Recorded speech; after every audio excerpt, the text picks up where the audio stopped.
Hey guys, so I just upgraded from the iPhone 10, which is what I'm shooting on right now, to the brand new iPhone 11. I got it in space gray with the clear cover, and I've had it for about 24 hours. I specifically bought it for the camera.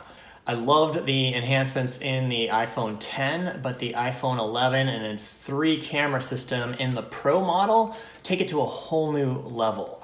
So I was experimenting this morning at the climbing gym, and let me give you a little bit of a demo with what I found while taking pictures and video of my buddy Ross. This is Ross climbing on the wall this morning using the ultra-wide lens. Here he is. I was standing in the same position with just the normal lens. And here he is again, me standing in the same spot using the zoom or telephoto lens. This is a picture I took in portrait mode. One of the things that I'm really digging about the new portrait mode is that you don't have to be so up close now in order to capture a portrait. You have a lot more flexibility by standing back and allowing for a wider backdrop, which gives you a lot more flexibility in the composition of your photo.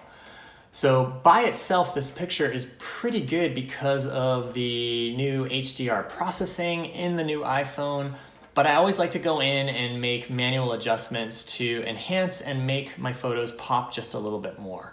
So the first thing I'm going to do is duplicate this picture so we can do a before and after. The duplicate button is in a little bit of a different place in iOS 13. So we now have 2 versions. I'm going to edit this version, and with portrait mode, as in previous versions, you can change the lighting from natural light to also studio light, which in this instance I actually like a little bit better because it helps lighten Ross's face. The other thing now that you can do is change the f-stop manually to determine how blurry that you want the background in portrait mode. I always prefer to have it a little bit more blurry so that it makes the subject pop just a little bit more. Next, I'm going into the manual adjustments, and there are some new filters in iOS 13, which I think bring photo processing up to a whole new ballgame as well. So here's the manual adjustments. I'm not going to change the exposure. I'm adding a little bit of brilliance. I'm leaving highlights where they are. Contrast, I'm also going to keep. I'm going to make it just a little bit brighter. Black point is one of my favorites because it just makes the blacks a little bit more black, and I think adds a richness and texture to the photos. I usually up saturation just by a couple points unless the colors are just too colorful. Vibrance is a new filter, and I'm loving this. As I increase it, it just makes everything a little bit more colorful,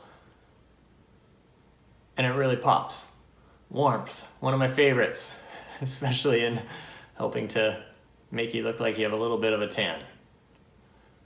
Sorry, Ross. Tint is a new filter, and to be honest,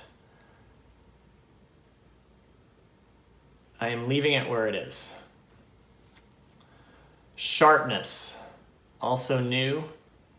Not new to Instagram, but new to iOS. And I'm upping that a little bit, as well as definition, which also adds some texture and crispness, especially if you look around his shoulders.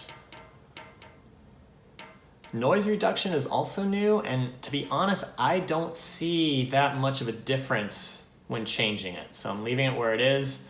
And then vignette, also not new to Instagram, but new to iOS, just darkens the corners of the picture, and again helps focus on the subject itself. So I'm done editing.